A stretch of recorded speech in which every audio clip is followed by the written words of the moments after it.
Alright, so nagbabalik tayo sa ating violin tips and tricks. And for today's video, I want to talk about the importance of practicing your open strings, okay? So, as we all know, marami tayong open strings sa violin. We have 4 open strings. And being able to actually get the best sound out of them will help a lot sa lahat ng tone production natin. Sometimes, it would give us a lot of benefits, no? Yung pagpa-practice ng open strings. It might be the most boring thing you'll do, especially for beginners, no?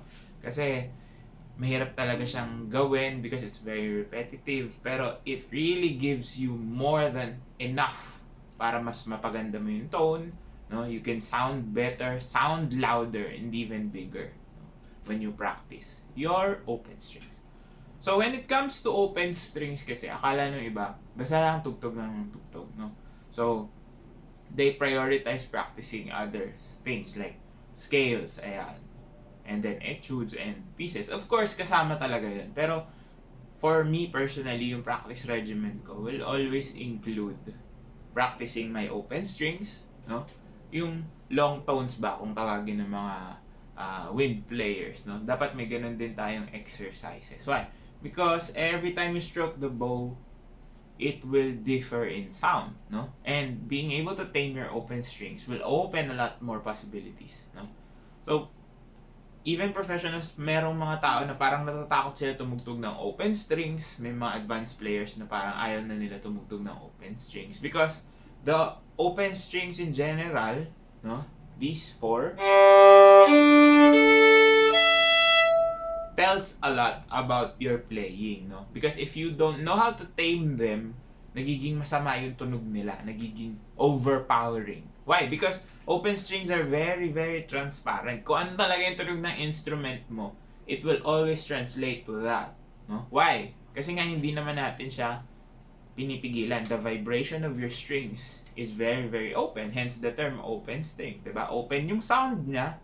And the danger here is it might overpower what you're trying to do, no? So, in order for you to be comfortable playing with your open strings, you have to tame them. So, how do you do that? By simply playing along, di ba? Kasi, ang kinakatakot na iba, especially when you're doing scales, for example, is yung changing na nangyayari. Of course, when you press down on your open strings, nababawasan yung length niya. Hence, making it sound higher. But, with that added pressure, mas natetame mo siya. It's easier to control that sound because you have your fingers. That's why you can do vibratos, di ba? You can press down more or press down less to control it. But with open strings, it all boils down with your bow technique, no?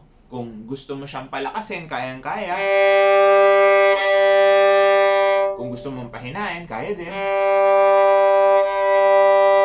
Diba? It doesn't always need to shout. Kasi feeling ng iba, when they're playing open strings, ay, bigla na lang lilitaw, bigla na lang siyang sisigaw, no? The strings will shout, sabi nga nila. No? But, if you're able to control that, you can easily do more things that you need to do, diba?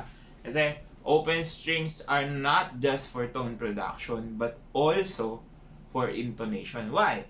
Because when you tune your instruments, parang my teachers would always advise me not to use a tuner for practicing my intonation, but rather tune my strings on a tuner, no? So maganda yung intonation niya doon sa tuner, and then that will be your guide with your intonation, no? Kasi your intonation will be based on the relationship of your finger with your open strings. Yan. So, mapapansin niyo yung iba, no? Especially for beginners, that when, for example, you're playing a piece, tapos medyo umangat na yung daliri. Tama yung pinupuntahan, no? Tama yung intervals, but when you start playing the open strings, ayun na, out of tune na pala, masyado na pala mataas or masyado na mababa. So you have to tune yourself on your open strings. That's why you really have to listen to it as much as you can, no? So, ano ba yung mga pwede nyo gawing exercises? Paano ba mag-long tone sa violin na hindi boring? Of course, you have to find a way for it not to be boring for you, di ba? So, of course, try your best to make it slow first.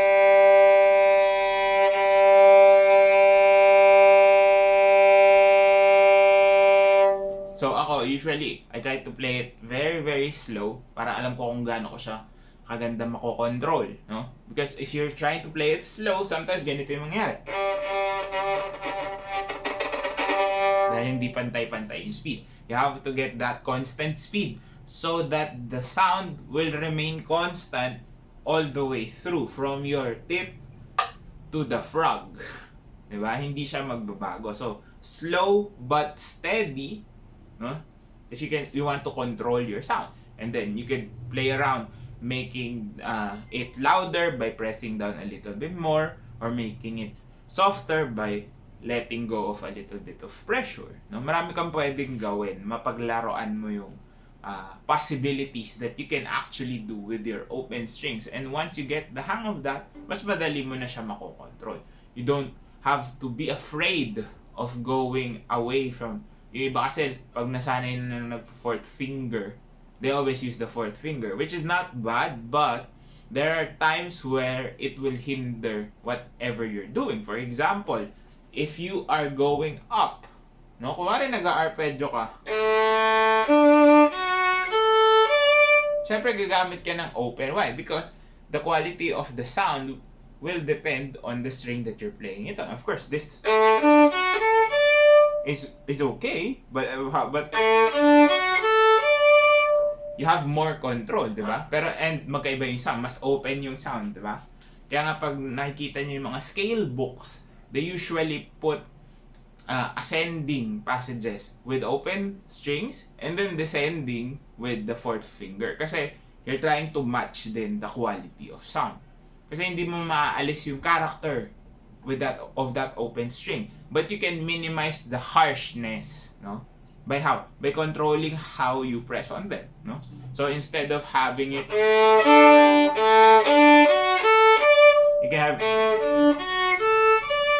you can control, no? Pwede mong i-lessen yung pressure, you can lessen the speed or the length that you use. There's a lot of possibilities, very, very different possibilities, as long as you're practicing your open strings, no? So, a good idea is how to add it to your practice regimen is you start by playing your open strings, no? And then try to find the balance between loud and soft, and then paglaruan mo yun, no? And then that's the time when you can go to your scales, diba? Mag-practice ka ng scales to check intonation with your open strings in mind pa din, diba? And then that's the time you go to your etudes, your exercises, your pieces. Ganun dapat yung practice. You're building it up. Kasi if you already start with scales, nawala na agad yung focus nyo sa tone production. Because usually scales can target your tone production, but meron ng ibang kasama eh. Meron ng kasamang intonation practice, diba? So medyo marami ka nang iniisip. But if you isolate each one, and then add and add and add, mas madali mo siyang makokontrol, no? So, I think sa E string, no, yung pinaka harsh na sound, no? And how you can control that is simple.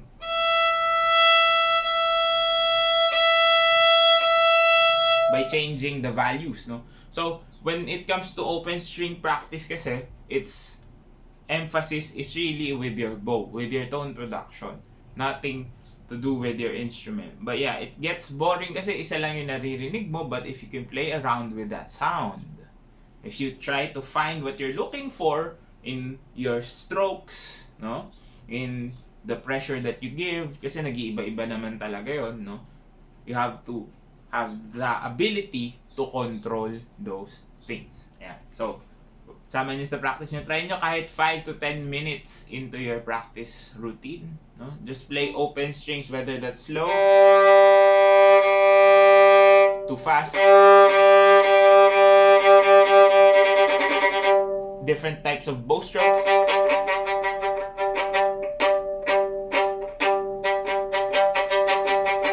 different rhythms, lahat. Testingin nyo kung paano mo mapapalabas na maganda yung sound. And then, try to add that to your practice para dahan-dahan yung pag-build.